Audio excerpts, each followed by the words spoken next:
welcome back to another episode of the Zeg Talk podcast. We got a great one coming up for you, including an interview with Evan Miyakawa from evanmia.com, which is kind of blown up this year in terms of the college basketball statistics and analytics world. So look forward to bringing you that later in this episode. We're also going to talk about Gonzaga beating Pacific 95-49 last Saturday. And then go into some of the recruiting updates. Hunter Salas has set his commitment date, and then a few updates on the NCAA tournament and maybe some Gonzaga scheduling changes coming up. So let's get into it.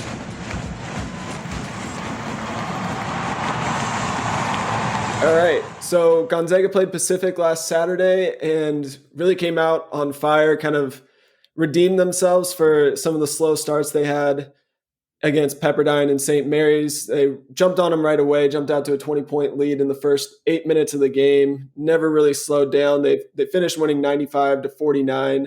The defensive intensity was a lot better than what we saw, especially in the St. Mary's game.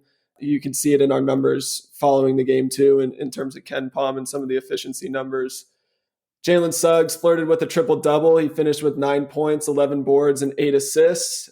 Timmy, I mean, can't ask for any more there. It was really pretty just to watch him. You know, all facets of his game were on display. He had some sweet Euro steps down the lane. He had some great footwork that had the broadcast team just laughing. Stepped out, hit a three. So great to see him get going. And then Kispert, as always, consistent, 16 points, 7 rebounds. Nembhard, 3 of 3 in the first half from 3. He looked like he was shooting it with confidence, which is huge going forward.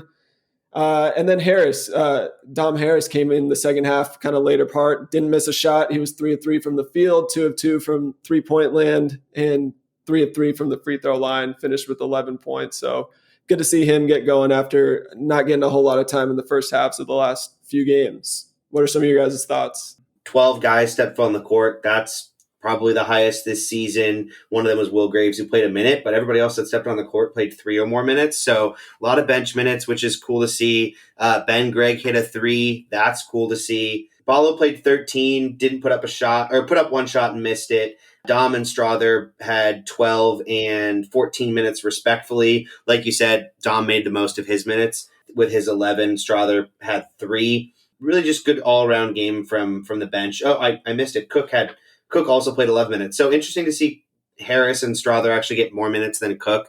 I think we've talked about this a couple of times on the podcast, but this is a team that's, 8 men deep. And then on top of that, you got guys that get in foul trouble. You don't have, guys that haven't stepped foot on the court all season that would be able to step up. So that's just really exciting to see in a game where, we're scoring 95 points and, getting a chance to see everybody score. Yeah, for me, the most impressive part of the game was how the Zags played defense. We held Pacific to 27% shooting, 2 of 16 from 3, 12%, which is outstanding, to say the least. I was particularly impressed with our pick and roll defense as well.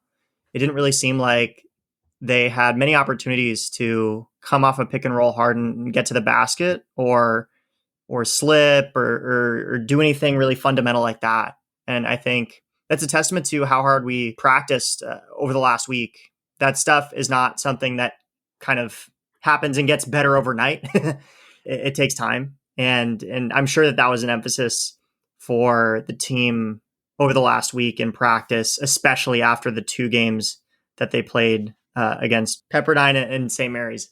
And the defense really impressed me. I think at the end of the game, Suggs was trying way too hard to get that triple-double. And you could kind of see it in the way that he was playing.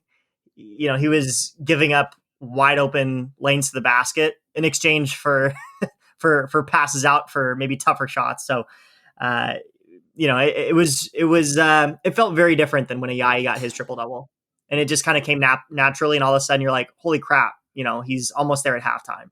Other than that, Julian Strother really impressed me. Even though he didn't put up a whole bunch of points, he kind of filled that Anton Watson role without much let up.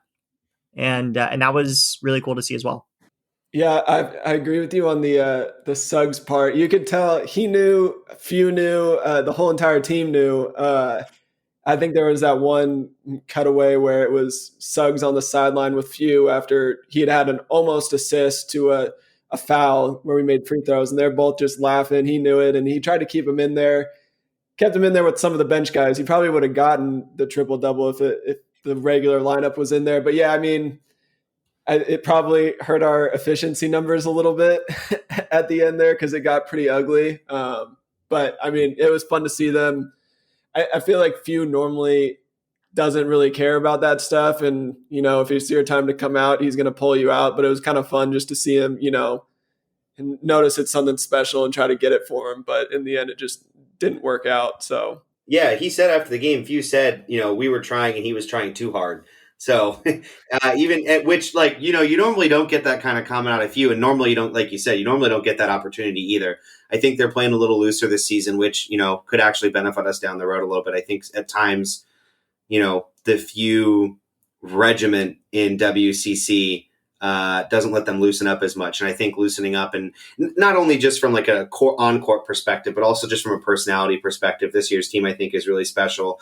Between, Kispert, Timmy, like those guys are leaders, heart leaders, but being able to get guys like Ayayi and Suggs who, deserve recognition as well. Those triple doubles, I think, will also be key for them.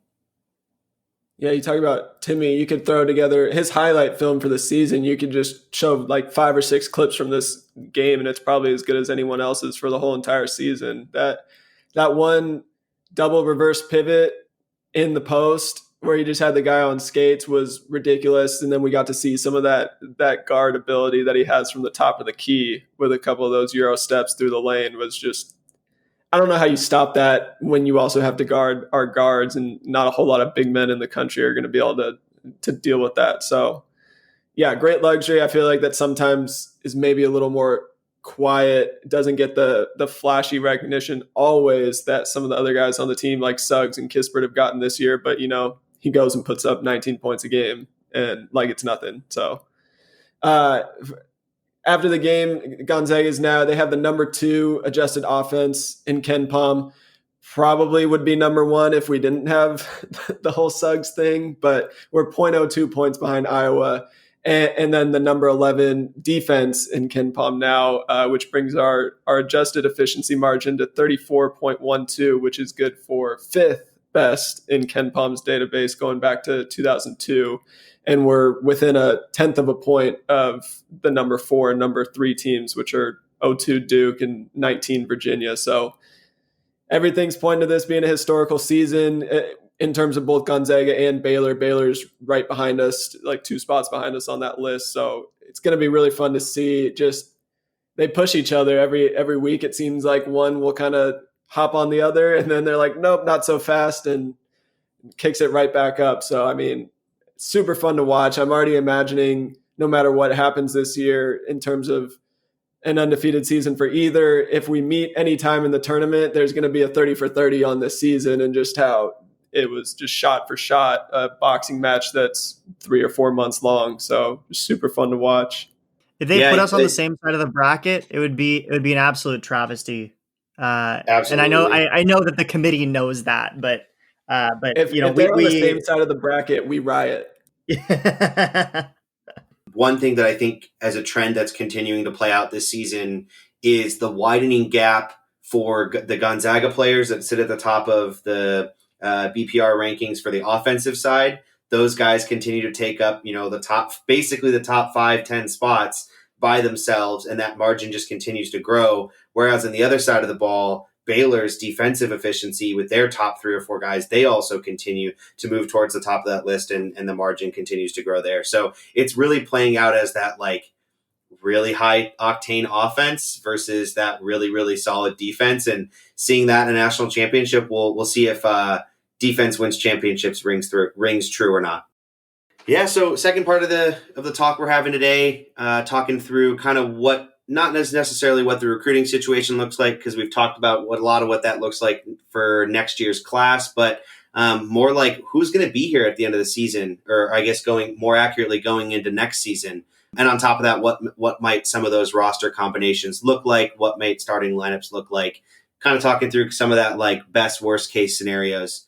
I'll give a really, really, really quick review on where we are recruiting wise. Chet Holmgren, pretty much locked in. I think Caldwell put it at like 90% possibility he's coming to Gonzaga. Caden Perry committed, Ben Craig committed and on campus. Hunter Salas remains the only one that we're not like 100% on or 90% on, but everyone feels pretty good about that. We also have a date, March 26th, so we'll get an official decision then. That also comes on Final Four weekend, so it could be a really big weekend for the Zags.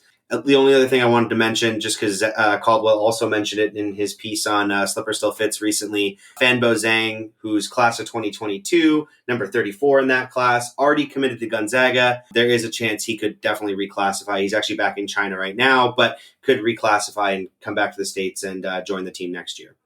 Yeah, I mean, how crazy would it be if we get Hunter Salas commitment on the 26th, and then over the next 3 or 4 days, we punch our ticket to the Elite Eight and Final Four, and like that's a pretty tough 4 day streak to beat. But yeah, I mean, I think we put together some potential rosters and some people that we think for sure are going to be gone. Like you have Kispert, Suggs, and Cook in terms of they I guess have an extra year of eligibility, but don't really think they're planning to stay. And then our maybe list of, Ayayi and Timmy, maybe a Nemhard. I really don't think, I don't know about you guys, but I think he probably stays next year and is our stud point guard. And then maybe some potential transfers that we can get to. But putting together these rosters, we're kind of assuming that Salas and Chet are coming, just so we don't have 10 rosters to go through. But I don't know. What are your guys' thoughts on the maybes? Ayayi and Timmy, do you think they're going? Do you think if they go that they would get drafted? How do you think that plays out? I think Ayayi would have to average close to a triple-double, or not a triple-double, a double-double throughout the rest of the way. I know Rob Sacre talked about it on the Believe in the Zags podcast about what NBA scouts are looking for, and one thing he said was consistency. And there was one game there where AI kind of had just a completely off game. I think he only logged like 2 points or something in the full 40 minutes, and it was against a cupcake as well. So as long as he doesn't have any more games like that, I think his chances of going definitely increase. I think that Timmy would have to probably fly up the draft boards a little bit in order to really consider it, because I think that he really could benefit from one more offseason with the coaching staff and with, improving his outside game. But yeah, that's I think my take. I would hope that Nemhard stays. I know that his plan initially was to try and be a one and done when he went to Florida, but I think that Coach Few's kind of figured out that if you bring in a stud freshman who is used to handling the ball all the time, it actually benefits them a lot if they have some time away from the basketball playing the two guard. And I think that has kind of contributed to some of Suggs' success this year. Yeah, I think Ayayi and Timmy, I think there's a greater chance, if I'm a betting man, there's a greater chance Ayayi leaves. Do I think that his chances of getting drafted are amazing? No. I mean, he's going to be a second-round draft pick if he gets drafted. Otherwise, we're probably going to see him ending up in Europe, following in the footsteps of, a lot of great Eurozags. There's nothing to knock on taking that route. But, I think he could really be a huge asset to this team next year. It could be even bigger. I think part of the reason we get some of that inconsistency this year is because there are so many mouths to feed.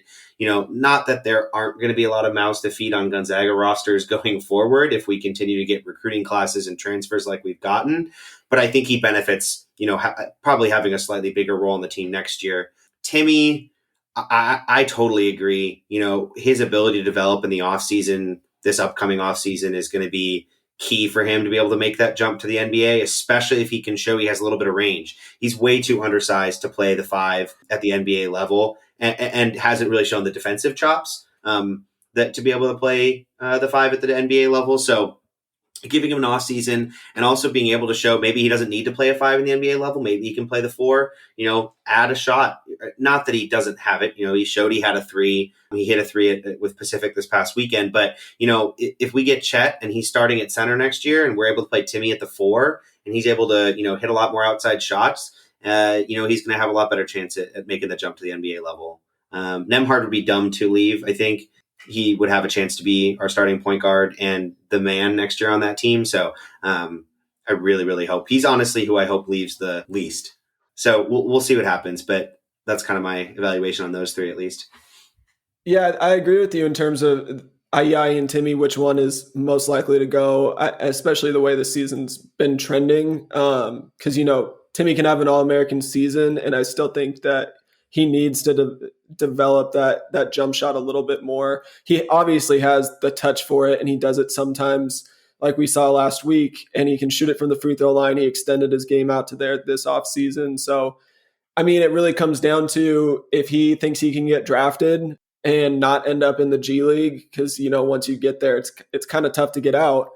And if he thinks he can get drafted, stay on an NBA roster, then yeah, sure, being with an NBA team and making that your career every day is you're working with NBA, talent, coaches, whatever, trainers.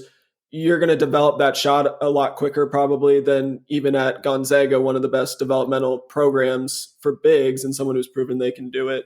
But if you don't have that guarantee, if that's not a sure thing, I really think coming back and showing that in live action that you can extend your game out consistently to the 3-point line, play with a future NBA guy in Chet Holmgren. So, I think that's probably his best bet.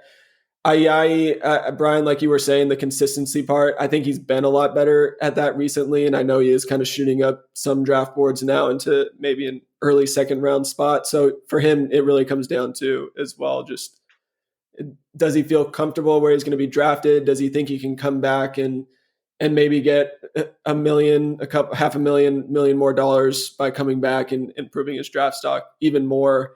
I'm sure he'll be talking to people like Zach Norvell, who thought he had a guarantee that he was going to get drafted and didn't, and could have come back and been one of the studs the next year. So I really don't know with him. I feel it'd be great to have him back, but like Dylan, you said with Nembhard, I think if we need somebody back in terms of just the makeup of our roster, having a veteran ball handler like Nembhard would be huge for next year. And then Ayai and Timmy obviously would just be sweeteners there. Because I do think we'd look at who we might bring back next year, and I think guard depth could be an issue when you consider even if Nembhard and Ayai come back, you have Harris on the bench, Strother is kind of a wing forward.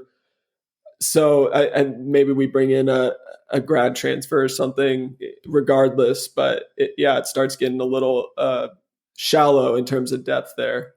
And Chet kind of plays the guard role though, or he can. Yeah, I mean, obviously he's going to be bringing up the ball every once in a while, but in terms of just he's not going to guard a guard, and we've seen it this year a couple of times with foul trouble that could get a little ugly. Whereas we have a front court maybe shortage this year, and we're going to be full of them next year. I mean, I was putting together this list and I forgot about Anton Watson being here. I mean, he's probably not going to start next year if Timmy comes back potentially. But then you got potentially Timmy, Chet, Ballo, Strother, I guess you could throw in the forward group, and then Greg and Perry, and then Watson. I mean, they're going to be fighting for playing time. I could see maybe a red shirt or two there, especially if Zhang comes in from China a year early. So the only reason I even mentioned the Zhang thing is he could just be on campus. I would almost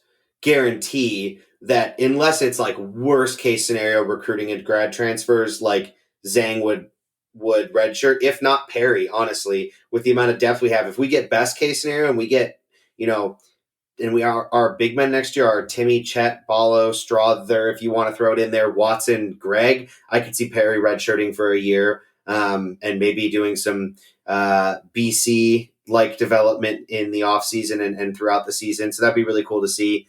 I'm looking at this here, and even if we keep Timmy and get Chet, I could see a roster where if we do lose a guy like Ayai and it's, Nembhard, Salas, and Harris, basically, Strother can kind of play the wing spot. You could go big starting lineup and you could start Watson at the 3. I think especially might be a hit to the offensive game, but defensively, that's a hell of a lineup if you have, Nembhard, Salas / Harris, Watson, Timmy, Chet. That's a pretty damn good defensive lineup. It's a big lineup, which is a complete flip-flop from this year, which will take some getting used to, I think, for the team. But pretty scary lineup to see rolling out there either way. Yeah, although they might struggle a little bit with Watson at the 3, just he hasn't guarded wings particularly well, that foot speed yet. So, I mean, you throw that in a zone and you start looking like Syracuse a little bit with the length there. But yeah, I mean, they'd have options, and obviously Chet, you can kind of plug and play anywhere offensively because he has the ability to play on the perimeter, and I'm sure we would kind of keep the free-flowing motion that we have right now. Obviously, that's a big draw for him to come to Gonzaga. I think that we might be selling Caden Perry a little bit short here. I think he's a little bit of a sleeper in my view. I think that he could be a big contributor, not maybe in the way that Timmy was in his freshman year or Suggs is this year, but I really do believe that he could be a big time contributor. He's just a freak athlete, and I think that there's always room for a presence like that inside. I think it's just a matter of if there's going to be room, as we've talked about. So I honestly see him playing over Ben Gregg. I feel like Ben Gregg will fill more of the, stretch the floor type role, and Perry will be more of that tough inside presence like a Brandon Clark. The last thing I'll say here is that moving Watson to the 3 may not be the worst thing for him and may not be the worst thing for the team. And the reason why I say that is because Watson's body at this point is more geared toward that 3 role at the next level. And I think that might be something that Coach Few and the staff are talking to him about. And that, hey, look, you're going to have to be able to guard quicker players, especially on the perimeter. And in order to do that, they might move him into that role and groom him in the offseason to try and fill that. And conversely, it would allow him to open up his game a little bit more and get more opportunities on the perimeter as well. So I think it could be a win-win for the team, but especially for his skill development. I totally agree with the Perry Gregg comment. Perry being a little bit of that, explosiveness, athletic forward. I think the only advantage is Gregg's playing this year, right? I think that's the big piece. Not that he couldn't turn around and you can redshirt after you played a season, right? Like they could turn around and redshirt him next year. So, that's an option too, right? If you think, that he wants to work on his body or his shot or his defense or whatever, and they want to throw Perry in there for a couple minutes at the end of the games, more power to him. I totally agree that Perry's probably a better contributor in this offense. I just think Gregg's got the advantage of, playing minutes this season and being with the team for, most of a season.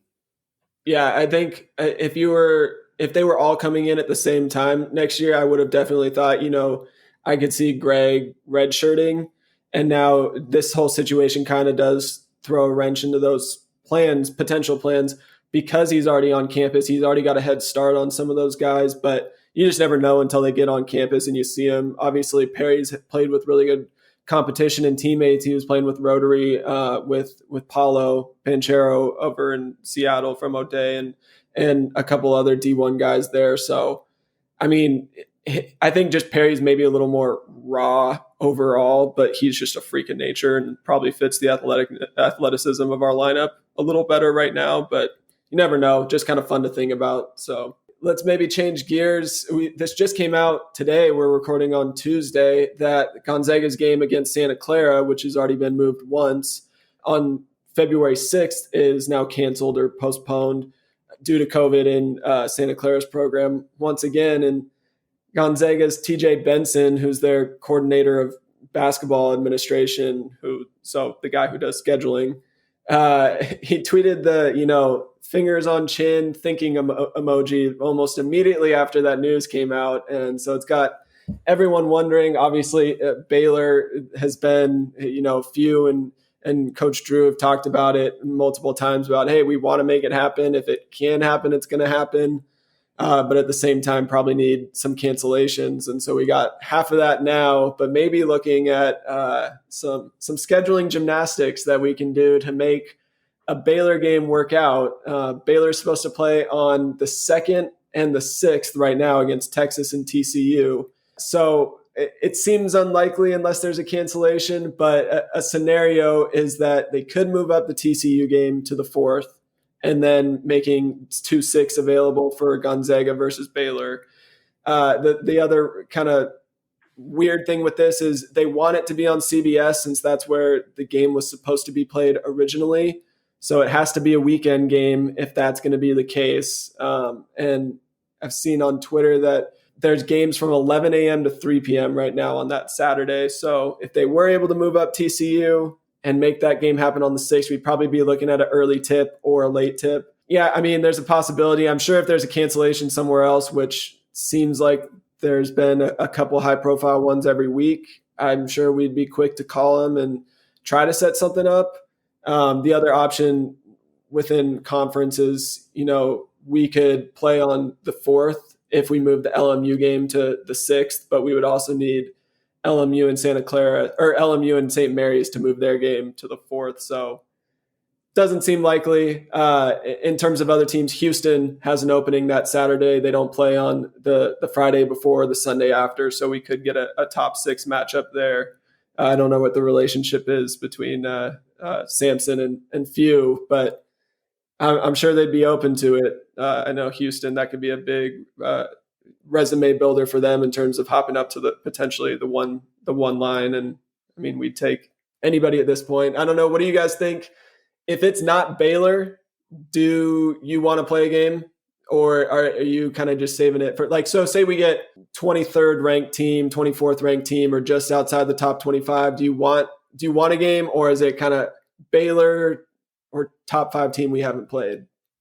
I would want the toughest matchup possible, and I don't know who that would be. We'd probably have to spend an entire episode kind of speculating what that would look like. Yeah. I would like to play, I don't know, like in Illinois.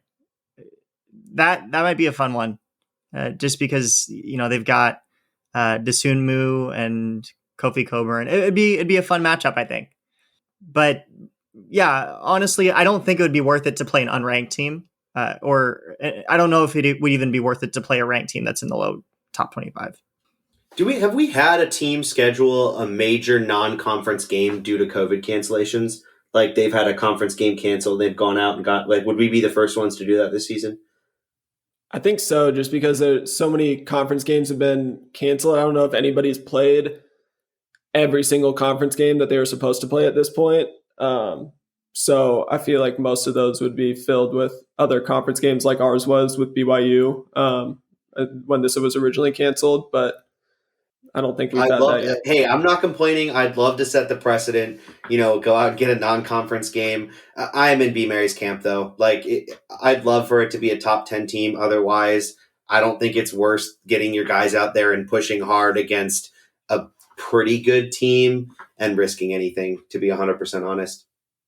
Yeah, like UCLA just had their next 2 games or whatever against Oregon canceled. I don't think it even overlaps with this, but do I want us to play UCLA just because they have an opening and we do? Not really. I don't think we have a lot to gain from that.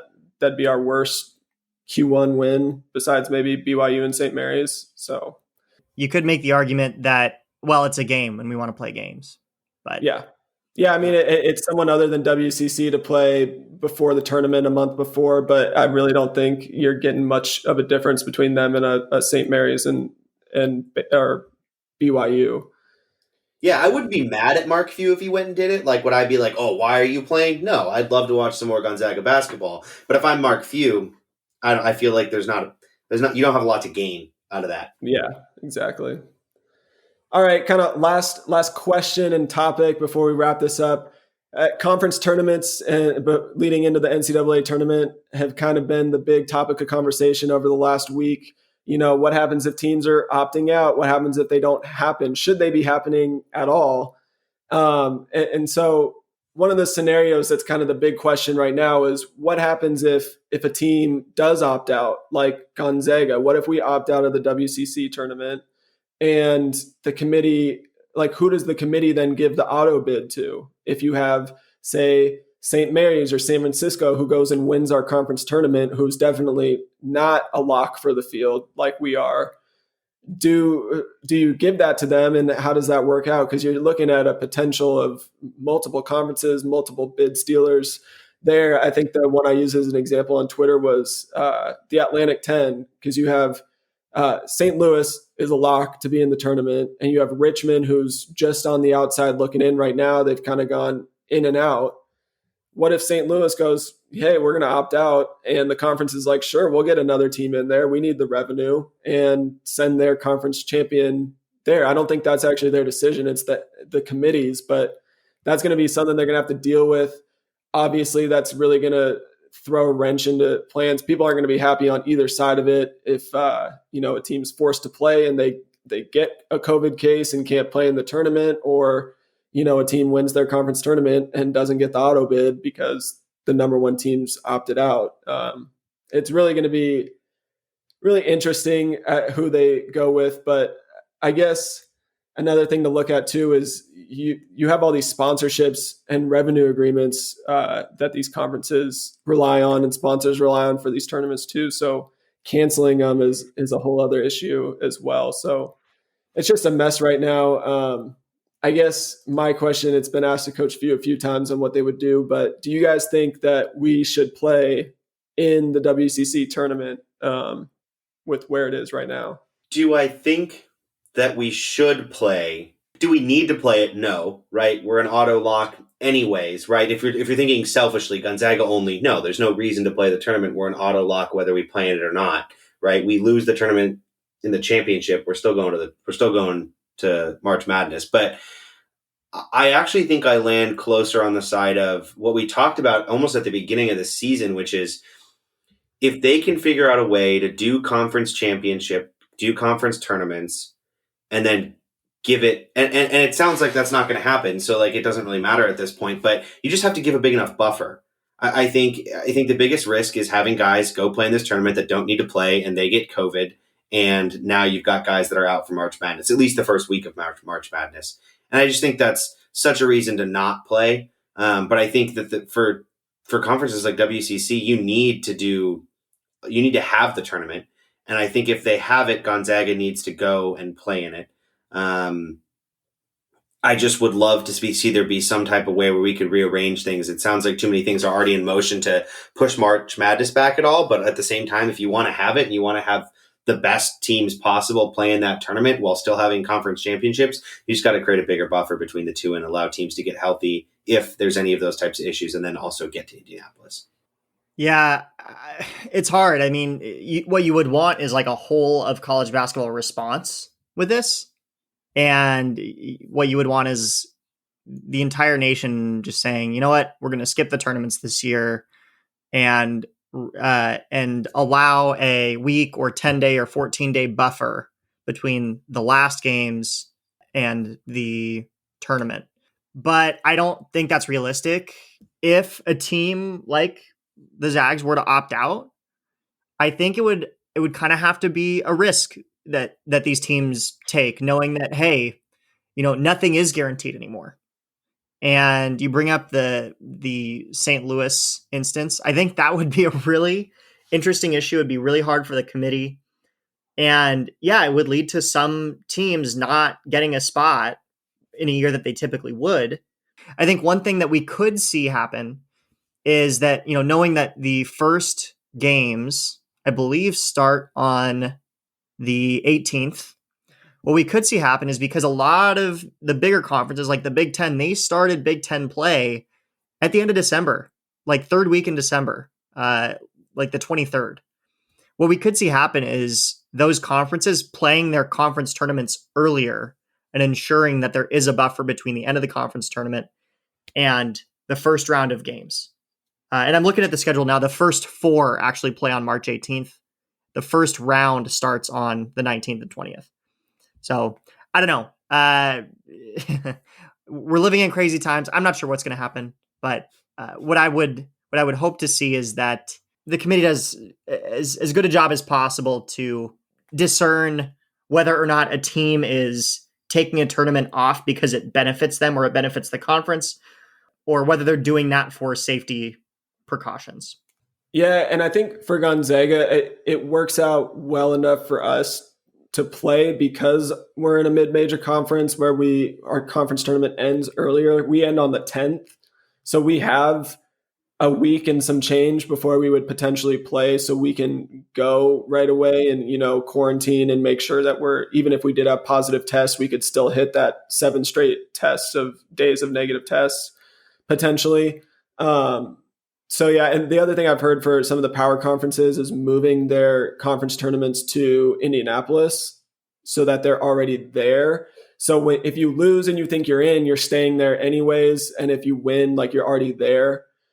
Obviously, I mean, there could still be cases pop up, but yeah, I mean, it's tough. And one thing that they said on the March Madness 365 podcast that came out today was that, the NCAA tournament has to happen this year for many reasons, but like primarily money wise, like to keep a lot of these conferences alive and teams alive. Like, sure, football for some of the power conferences brings in millions of dollars, but for a lot of schools and a lot of conferences, the NCAA tournament, not just for men's basketball, but for all sports, is what gives them their budget for that year. So it just seems like to jeopardize the tournament because power conference teams or like conference tournaments are going to be right up leading up into the tournament 3 days before, and having it potentially canceled because of that just seems like something. Yeah, it would suck to have to move it, to have to make it earlier, to cut out some regular season games. But like,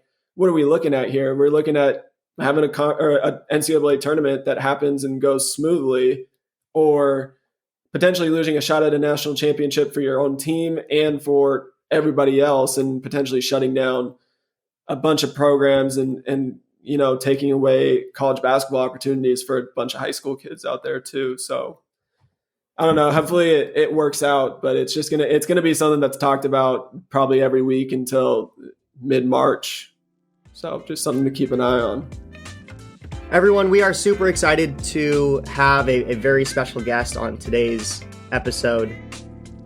We've got Evan Miyakawa here, who has turned into somewhat of a Twitter famous statistical analysis kind of genius. And so I know a lot of folks on Zag Twitter have been paying close attention to his metrics and hoping that he can provide a little bit of color for us on that today. Evan, welcome to the show. Thanks for having me on, guys. I'm really excited. Obviously, it's a fun year to be covering college basketball in general, but specifically Gonzaga. So anytime I get to talk about this dominant team, it's always a fun opportunity. Yeah, super glad to have you here. As a way of getting started, why don't you tell us a little bit about yourself? Very cool. So I'm currently working on my PhD in statistics at Baylor. Been there for 4 years. So I'm in my dissertation phase. So I'm just working on that till I get that done. I became a fan of college basketball growing up in Indianapolis as a Butler Bulldogs fan. I went to the infamous Butler-Duke national championship game where Gordon Hayward almost made that historic half-court heave shot, and I think that's where my fandom of college basketball really started. In school right now, I'm not working on any like official sports analytics related stuff for my dissertation. So all of this stuff is more just kind of a fun side project for me, but between my love for statistics and wanting to apply my education to something I really care about, doing college basketball analytics is just a very natural extension for me. So it's very fun.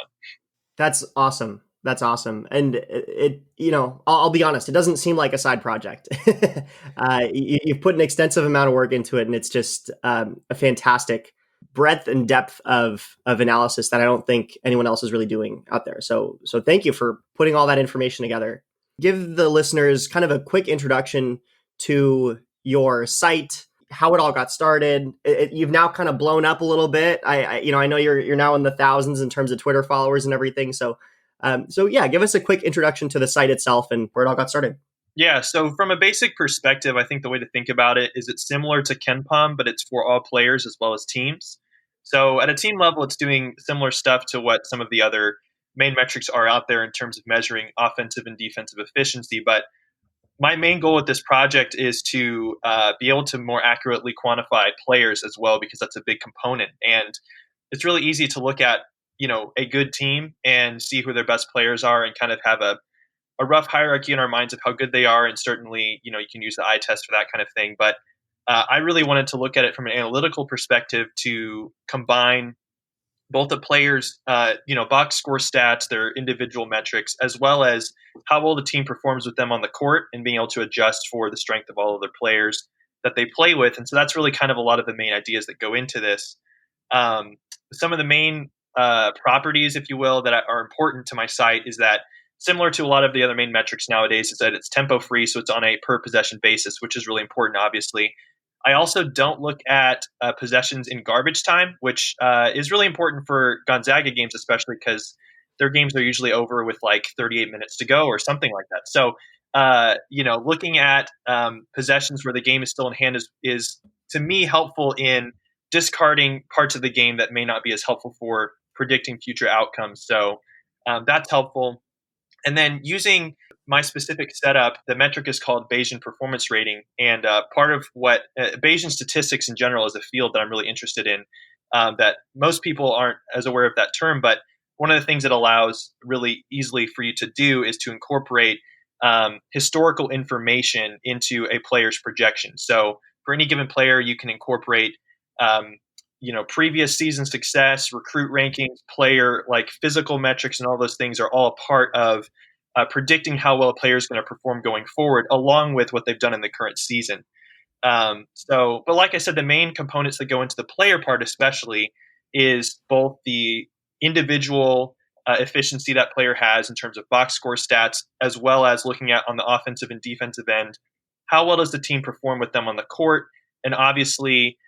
You want to try and adjust for things like the strength of opposing players they face, as well as the strength of teammates. If you have a guy who is always playing with the star player on the team, his, plus minus numbers might look better than they actually are because he's not the main focus of the offense, that kind of thing. So it adjusts for all of those things. This season, I've got data going back for, I think, 4 or 5 years on my website, but this is the first season I've made this public. And so it's been really fun over the last couple months to have people get interested in it and engage with it. So, and certainly you guys as well have been a big proponent of my stuff. So I really appreciate that. Yeah, no doubt. I mean, I think that any college hoops fan is really searching for more information like you're putting out there. So it really has been, a blessing to have you put all this information together. And you mentioned something that I think is important that I think a lot of Gonzaga fans do get frustrated with, which is like, quote unquote, analytically final. Because it's like, look, if our walk-ons are playing in the last 8 minutes of the game, obviously that's going to impact how the team's adjusted defensive efficiency, for example, looks. So thank you for kind of laying that out. For a team like Gonzaga, where they're going to play a lot of teams that are not able to keep up with them for very long. And in general, once a team gets to a point in the game where there's no chance another team can come back, no matter how good or bad those teams are, usually that score difference is expected to stay about the same on average.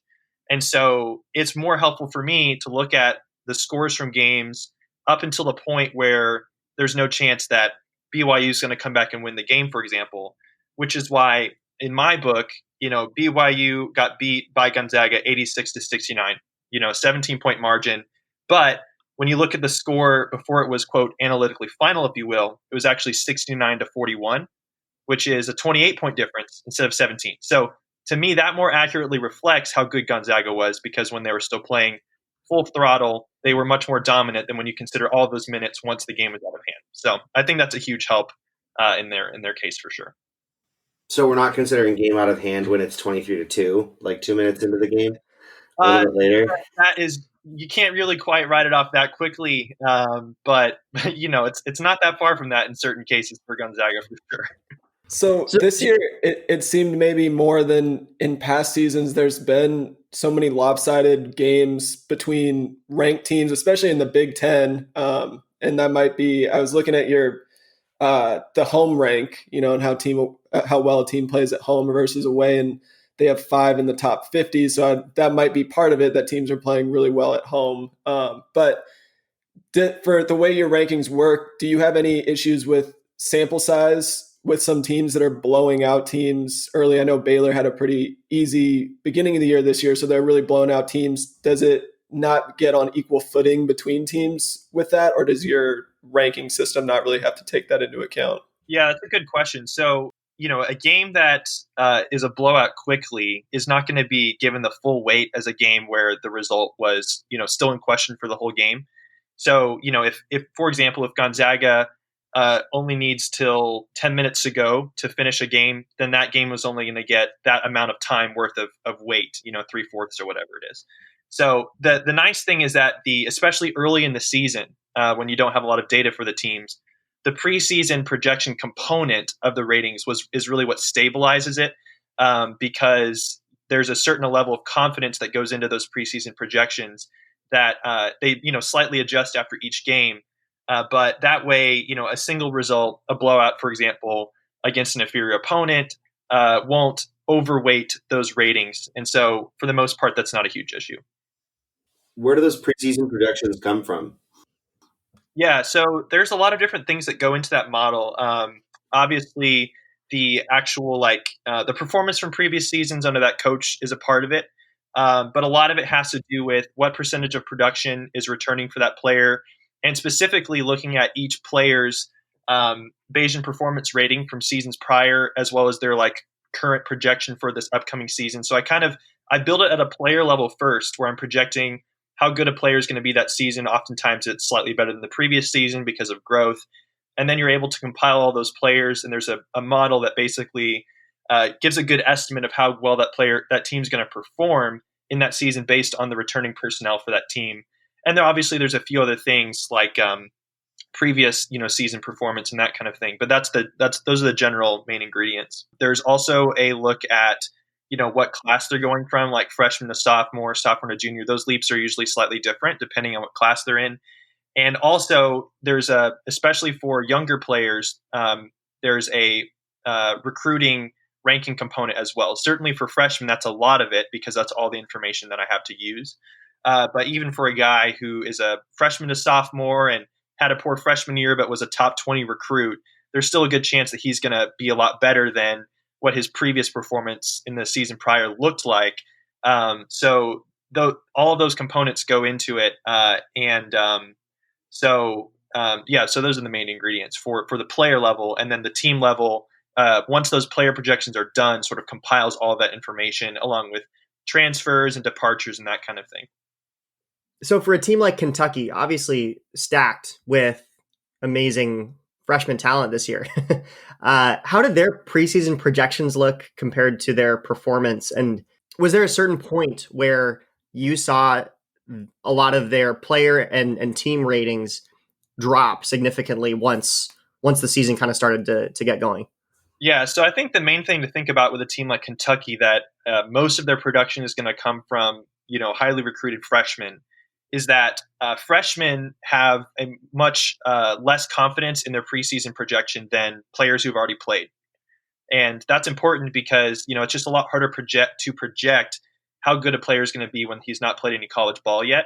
And so I think Kentucky had a somewhat favorable rating. I don't remember where they were ranked in my preseason ratings, but their team rating definitely slipped faster than a team with experience like Gonzaga, for example, would have in the same situation. And so I don't think it took very long for their player metrics and then in combination with their team to really start falling rather quickly. And now guys like Brandon Boston do not rate anywhere near the top of the ratings, as I think he was probably in the top 30 or 40 players in the preseason purely based on his recruiting metrics and that kind of thing. But that's certainly not the case anymore. Yeah, and you mentioned that you use the preseason projections as kind of a stabilizer for those games, and you just touched on the difference between like a Gonzaga team and a Kentucky team. Do you eventually phase out those preseason predictions, and at what point is that? I know Ken Palm's tweeted about it in the past where there's like a certain point where he kind of phases his out. What is that for yours if you do? Yeah, so I don't have as much of a strict cutoff. Like once a team has hit a full 13 games, or once a player has played this many minutes, it's based on the statistical model that I'm using. Depending on the player or team, it fluctuates. But in general, by the end of the season, maybe even 75% of the way through, there's little to no influence anymore for that preseason component. And certainly by the end of the season, when you're looking at it, there's not going to be any of that preseason projection component in the ratings. Got it. Yeah, I mean, I think you came out with it today or yesterday, the new function with the player ratings where you can exclude the preseason projections. And that was kind of interesting looking at, some of Gonzaga's players, obviously what I was looking at, where you have Nemhard, who's in the top 50, I believe, for, if you include the preseason projections, but he's 80 something now. So it's just interesting to see where they've actually performed versus, what was expected from them or where you might expect them to be. Yeah, I think certainly earlier in the season, it's a lot less reliable to look at the in-season results only, especially since a lot of it relies on, sort of a advanced or adjusted plus minus sort of approach. And, especially early on in the season, the model has a hard time distinguishing which players are rising above the rest on a given team, especially if there's not a huge difference in their individual stats. But for a guy like Andrew Nemhard, given his previous acumen and the fact that he had a good year at Florida last year, he's rated a lot lower in the in-season results only part of the ratings. But from a predictive standpoint, when you're talking about how well is this player going to perform going forward, he's still in the top 25 in the nation, just because of that preseason component, which makes the predictions be more accurate, if you will. So I include the in-season results only part for fun, mainly as like a player resume sort of view. But if you're trying to talk about, previewing future matchups or how well they're likely to perform in the future, you do lose a little bit of accuracy when doing that. I think one of the other pieces that we haven't touched on yet on your site, but I'm super interested in hearing about, walk us through a little bit like the bracketology function that you have on there as well. Yeah, so the bracketology is fun. It's certainly not where I spend all of my time, but basically it's automated, so I'm not handpicking those teams every day. But basically looking at how seeding has worked the last 4 or 5 years with the current system mostly in place, what basically goes into it is looking at the different metrics that are on each team's team sheet. So, Ken Palm, Sager, and ESPN, along with strength of record, strength of schedule, and those kinds of things, as many metrics that I can quantify as possible. I've taken all of that historical data, and then you look at where teams got seeded, and using a machine learning algorithm, it basically trains the model to say, what's the most likely seed this team's going to get with these current metrics? And so it takes a lot of the subjectivity out of it, which I like. And they're certainly a bit more unstable towards the beginning of the season when some of these metrics aren't available. But getting towards this point in the season, and now I'm about to add the KPI in there as well, since those are now being released on a daily basis. It's a way for you to get a purely objective look at where a team's looking, at least based on where they might be seated with that resume in previous seasons. Maybe changing gears a little bit here. You're doing your PhD at Baylor. Have you become a Baylor basketball fan at all? Or are you still pretty hardcore Butler? How's that working? Great question. A lot of people were worried that I was going to give up my Butler fandom going to Baylor, and I vowed that was not going to be the case, and I still hold true to that. So Butler's still my favorite team, but I certainly follow Baylor a lot more closely than I did before, and I really like a lot of the stuff that they're doing. Certainly being at school there, and a good friend of mine who's also in my statistics program is the main graduate assistant on their team for analytics, and he's looking to work full-time in sports analytics. So I talked to him a lot about what they're doing as a team from an analytical point of view and just kind of how their coaches are going about things. So it's been really fun to kind of be clued in on that.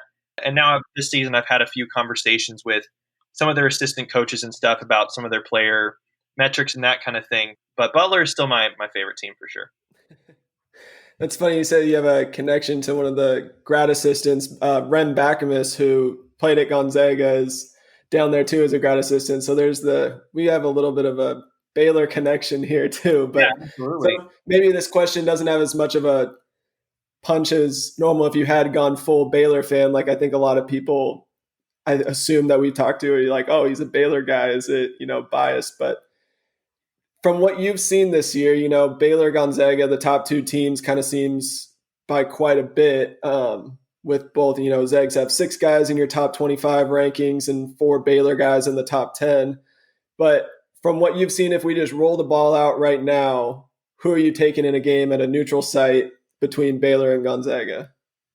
Yeah, that's a tough one. I think my go-to answer has to be how my website would project that game, which right now would have Gonzaga as a 1 or 2 point favorite. And I feel like I could go back and forth, and certainly from a non-biased perspective, from a fan of neither team, Gonzaga certainly has gotten a lot more national coverage, and that people are more familiar with their team, and certainly they've had some more high-profile wins, so they've gotten a bit more, national recognition time, if you will. But I think the main thing that is the question mark for me in terms of Baylor handling Gonzaga is, how do you handle Drew Timme and their inside threat? Certainly Baylor's got dudes, but they don't have an interior guy like Freddie Gillespie like they had last year. I certainly could make the case that Baylor's guards on a given day could be slightly better than Gonzaga's. Maybe that's where their edge is. But I think if I were to have them play right now, I'd probably put my money on Gonzaga. I went on your website, the How It Works page, and did the math for how you do it on the neutral side, and you're right there. It's 89.89 for Gonzaga and 88.88 for Baylor. So about a 1 point game when it's adjusted for tempo. But yeah, I think, like you said, that's kind of the big in Gonzaga circles. The question with Baylor is, can they control the tempo, which seems to be Gonzaga struggles with sometimes historically, like teams that can really slow them down. And with their guard play, and especially the way that those guards can shoot it, they're definitely better shooters than our guards, outside of maybe Kispert, if you consider him a guard. But yeah, the inside stuff, I feel like that's where that game would be really interesting to see how it plays out. I know we saw Mark Vital when Brandon Clark and Rui Hachimura were here, and he was a monster, and I can't believe he's only 6'4" the way he plays. But yeah, I mean, I hopefully we're all hoping that we get that game in the regular season, but if not, out in Indianapolis in your backyard. So yeah, I mean, it would be such a treat to get that game at any point this season. I think that's what everyone would love to see, and certainly going through all this stuff, what both teams would love to be up for that opportunity. So I really hope that we get that matchup. So Baylor and Kansas play tonight. What are your predictions there? Yeah, my projected score for this game is a bit more extreme than I think most would have it. Baylor 84, Kansas 68, and I think the Vegas lines are more like maybe 10 or 9 points, something like that. Based on my website, Baylor looks like a much stronger team. A part of it is that Kansas has been rated lower in my system all year than most would have it, and I think I'm pretty happy about that. Not that I'm cheering against Kansas per se, but I don't think they were a top 10 team in my preseason ratings. And even when they got some nice wins early in the season after losing to Gonzaga, they weren't as highly rated as people thought. And then certainly after they lost at home to Texas in the way that they did, that sort of tempered people's expectations, but was more or less right around what I was expecting myself. So I think they could certainly turn it around, but to me, they've got a lot of pieces there that are largely unfulfilled in terms of what their potential is. And Marcus Garrett has, to me, been a pretty big disappointment this year. Certainly, he was I think the third best player in my preseason projections because he finished first in the nation last year in my defensive rating for players. But that has not been the case this year, and a lot of those guys have struggled. So, certainly with Bill Self, anything can happen. And I've got painful memories last year of Azubuike just alley-ooping all over Baylor in Waco. But I think Baylor's going to be up for it tonight, and I think it'll be kind of a revenge game for them in a way from last year. So who knows what will happen? It could be close, but it also could be, more of a blowout. We'll see. So what are some other features you're looking to potentially add or have in the works for adding for the website as well? Yeah, that's a good question. I'm certainly going to retweak some things this summer just in terms of how the model works. Right now, the individual component for each player in terms of their individual stats is a lot of it is based on their player efficiency rating, which is known to have some weaknesses in the sense that it can sometimes overweight big guys, for example, and it's certainly not adjusted per team. So I'm transitioning to using the newest version of Box Plus Minus to carry a lot more of the weight in that, which I think will provide more predictive power, and will also potentially highlight some players that are not quite as well highlighted at this point. So that might roll out at some point this current season, but if not, it'll certainly be this summer. So I think there will be a lot more of the behind the scenes type of calibrating stuff. So there's a lot of different things. There's always things I want to add, things I want to tweak. So it's just a matter of choosing what to work on first. Yeah, I saw in your how it works tab talking about some of the prediction error in the model, and what is there a number right now, like like what is the current prediction error of the model? How accurate has it been? I don't know if that's even possible to back test over the last few years, or if it's just kind of every year you're looking at it and seeing how accurate it's been. Yeah, so a prediction error is quantified at a play-by-play basis. So basically, you look at these 10 players are on the court. Here are their ratings. What is the expected outcome, or average expected outcome for this possession? So that's very hard to every single play. So I've certainly run tests where I look at all the historical data and calibrate different settings to get those best projections. But I can't really repeat those numbers here because they're largely uninterpretable. It's not like any of the changes I make will drastically improve it. It's already very well calibrated to data that we've seen from a lot of years past based on how this model works. And so it's not like there's a huge improvement that needs to be had there. I think more just being able to highlight a few nuances that as a creator, I'm always aware of slight things that can be upgraded or changed. And certainly I think I've been forced relatively faster than I expected to make some of these changes, given the fact that it's gotten as much engagement as it has, and I've gotten good feedback from people and that kind of thing. So it's a good problem to run into. Yeah, I think that's something that's been cool to see. I know I've looked at you'll post something, a new feature, and then, people are commenting like, oh, what about this? What about this? And then 2 days later, you've added the new feature. So it's been pretty cool to see how, quick on your feet you've been and willing to add new features in to just make it more, I don't know, usable, or we can just sit there and do more stuff and waste more of our time looking at your website. So it's been great. Yeah, part of that too has been fueled by different coaches reaching out to me as well, because I've had several different D1 head coaches as well as different basketball ops directors for schools reach out to me to learn a bit more about how to interpret results and make decisions for their teams. So I think that's also been a part of why I've been adding stuff and tweaking stuff and thinking about changes for the future. Just learning more, especially what coaches are looking for and what might be most helpful for them. So you said this is kind of a side project, but obviously you've got to be pretty passionate about it and everything. And obviously, since you're going into the field of analytics and statistics and things like that, this could be considered kind of a big resume builder for you. And, I don't know, it's just a really cool side project. But it kind of begs the question, what are your career aspirations? Are you planning on monetizing your site after you graduate, or using it as a jumping off point to get hired at ESPN or a college or NBA team? Yeah, that's a great question. The quick answer is I don't know yet. Part of it for me is that sports analytics has always come very easily for me, and I've always thought it would be really fun to have a career in that area.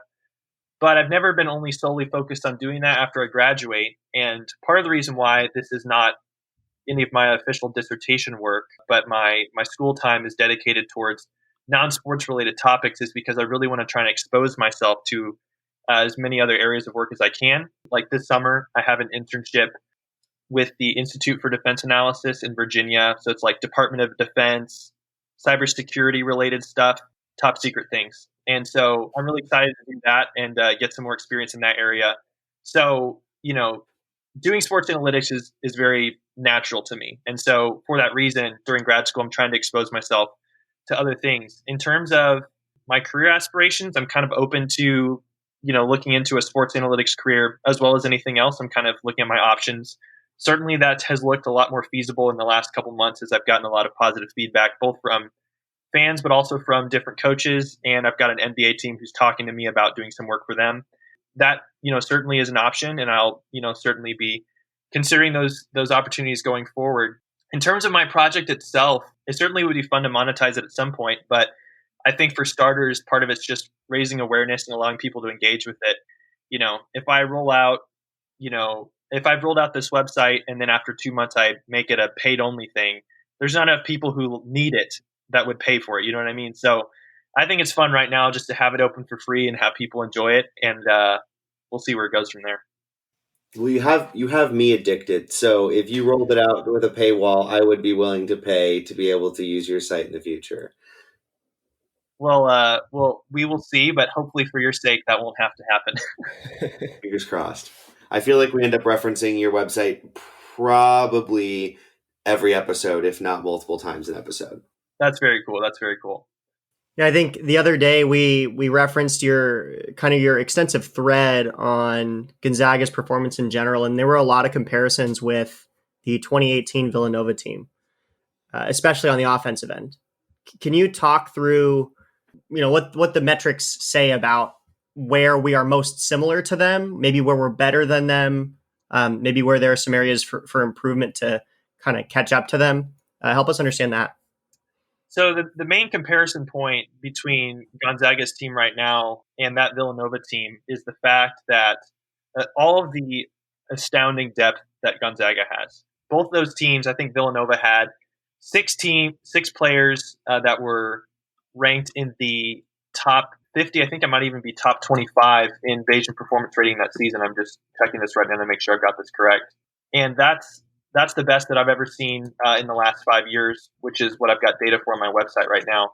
And the fact is, if one of those guys steps off the court or two of them have an off night, there's still 3 or 4 other guys who can step in and have a big night. And that's what Gonzaga has right now. It's ridiculous. I mean, the fact that Joel Ayayi had a triple-double and he's only their 4th best player, if you will, behind Suggs, Timmy, and Kispert, who are all ranked in the top 10 right now in Bayesian performance rating, is pretty mind-blowing. And I think that's the part that's difficult for inferior teams, is that even if they have an A-plus night and they force Corey Kispert to only shoot 20%, there's still so many other weapons that Gonzaga has, and they can more or less dominate at will. And so I think unless something really terrible or poor happens or a guy gets injured, it's going to be pretty difficult to stop Gonzaga offensively. So that's where I see the comparison between them and Villanova, is that your Villanova just had so many pieces. You could not really hone in on one guy in particular, because you're going to leave another 2 or 3 really, really good guys wide open. And so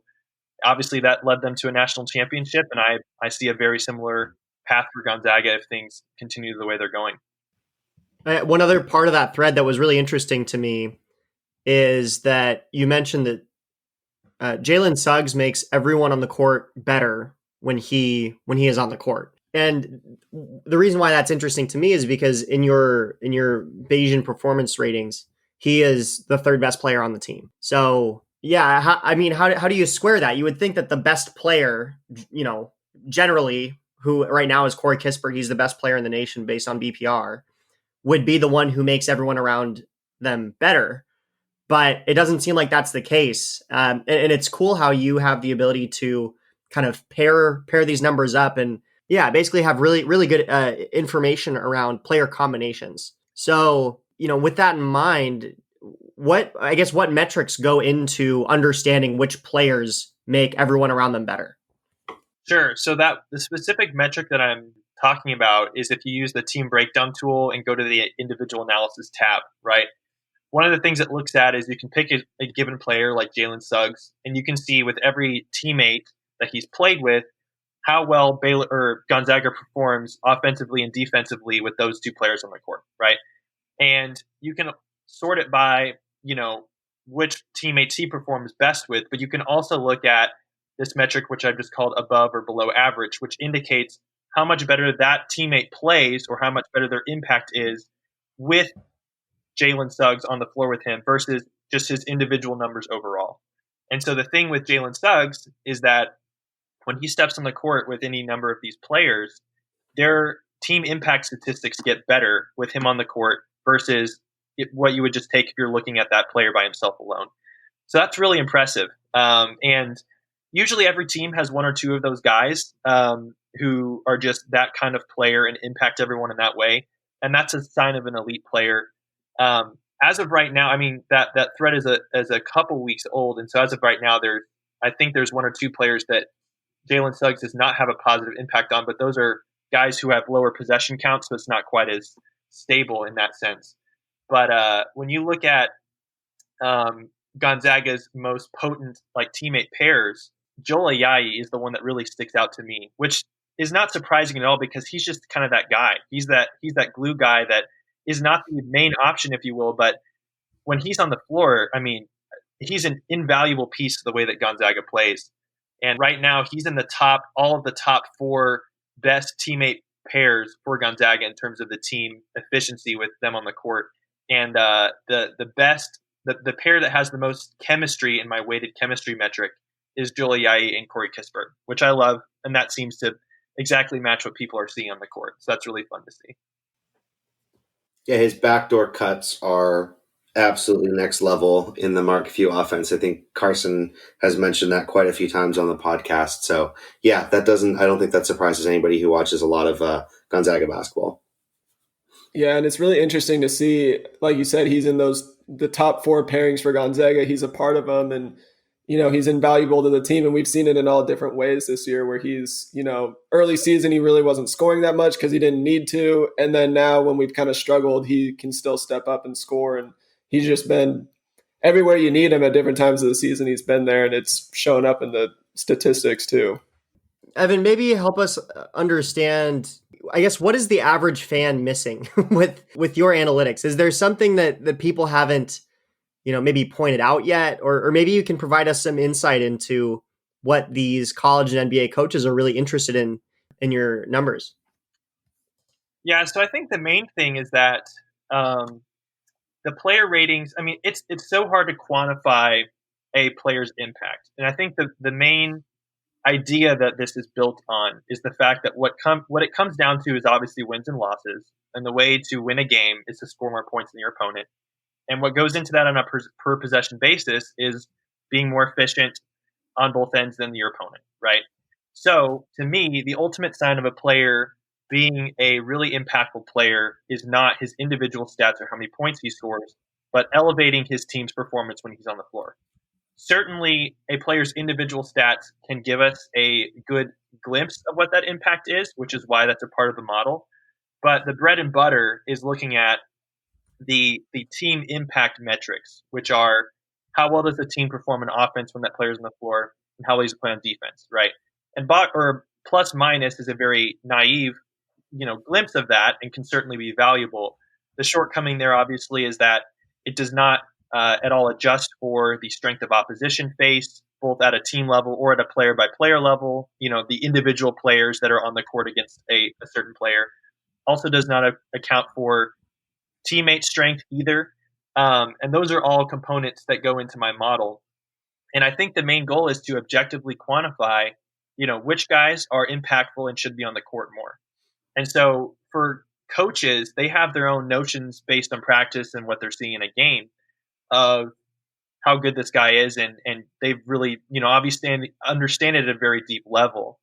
But sometimes these statistics can be really helpful because if a player's Bayesian performance rating on defense, say, is a lot better on the team than what a coach is seeing, it allows him to start to reassess, and maybe this guy is actually having a bigger defensive impact than not.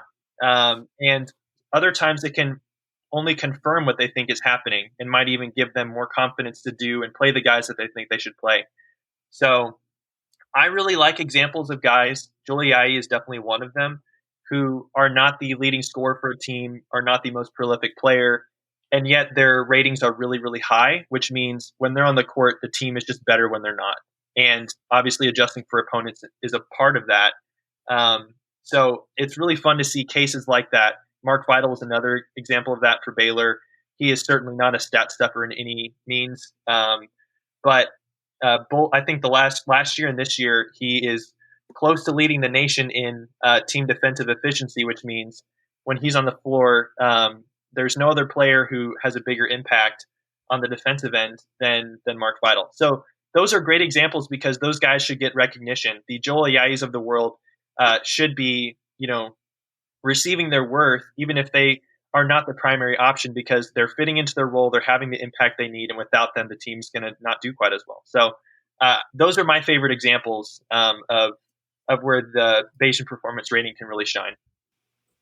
You said that you've had some college coaches reach out to you about your analytics, and you've talked to some NBA teams too. Have you had any NBA teams or scouts reach out to you in terms of some of those types of ratings, where someone like Joel Ayayi, who went to go kind of test the waters last year, and he's not putting up huge numbers this year, but there's obviously valuable parts of his games that will show up in numbers. Have you had any interaction with scouts or interest there in your analytics? Not a ton to this point. There has been like one agent who works with potential NBA players and then, recruits them and then presents them to front offices and that kind of thing, who has asked me for some help in, better showing how effective their players are and what they might be able to bring to the NBA level. Not quite as much as you might expect, but that's certainly probably not far away from happening. We always like to end our interviews with this question. Do you have any predictions for either the Final Four or national champion this year? Oh boy. I was just thinking today about, at this point, would you take Gonzaga or Baylor to win it versus the rest of the field? I feel like the easy answer is to say that I would rather pick Gonzaga or Baylor, but being a statistics guy and knowing the probability of how hard it is to win March Madness, even as a good team, I still think it's probably more likely that you'd see another team win just because any team can have an off night, especially at that level when everyone's really keyed in. In terms of teams, though, I think that maybe one team that I'll talk about that my site has been higher on than others is Colorado out of the Pac-12. Certainly didn't get a ton of preseason attention and certainly weren't on my radar as much. But they're up to 5th in the nation in the team ratings version of Bayesian performance rating. And they've been in my top 10, I think, consistently for most of the last several weeks. I've been monitoring them somewhat closely because my projections for them have been a lot more favorable than other places. And for the large part, they've really met those. So that's certainly a team to watch out for. I really have a hard time seeing Gonzaga and Baylor falling out of the tournament early, certainly. And I also I hope that doesn't happen either, because the longer Gonzaga is playing, they have such a good team this year. People deserve to watch them play. So I really hope they do well. Last question. You're from Indianapolis. Obviously, a week or two ago, we found out, all of March Madness hosted in Indianapolis / in Indiana in general. Where are we hoping national championship game is? Oh boy. I would love for it to be in Hinkle Fieldhouse. I mean, I think that would be a one-time opportunity that would just be super, super fun. I don't see that happening. I think it's probably likely to be in Bankers Life Fieldhouse where the Pacers play. Just seems more natural there. But it's certainly going to be a fun setup with all those different arenas that they're using. So it's a shame that, probably no one's going to be really allowed to go watch those games just for safety reasons, which makes sense. So, despite it being in Indianapolis, I'll still be at home watching those games, but it'll still be a fun opportunity for sure. Yeah, I'm hoping Gonzaga stays as far away as possible and avoids having to play in Lucas Oil with the 2 empty football stadium and 2 courts. Sounds like, bad shooting. It's not exciting for that. Yeah, that's going to be a weird dynamic. I don't know how that's going to play out, but we'll see. Awesome. Well, hey, Evan, thank you so much for giving context to your site and your analytics. It's been such a pleasure talking with you, and thank you for giving some Zag fans some additional insight into how your metrics work. Do you want to maybe plug your social media and let us know where we can follow you for more information like you gave today? Sure, yeah. So my website is called evanmiya.com. It's evanmiya.com, and my Twitter handle is the same. So that's where you can find my stuff. Awesome. Hey, thank you so much, Evan. Really appreciate your time. And we like to end all of our podcasts with a resounding "Go Zags," but we're not gonna hold you to that if you don't want to. Oh, I'm in. But, all right, let's do it. 1, 2, 3. Go Zags.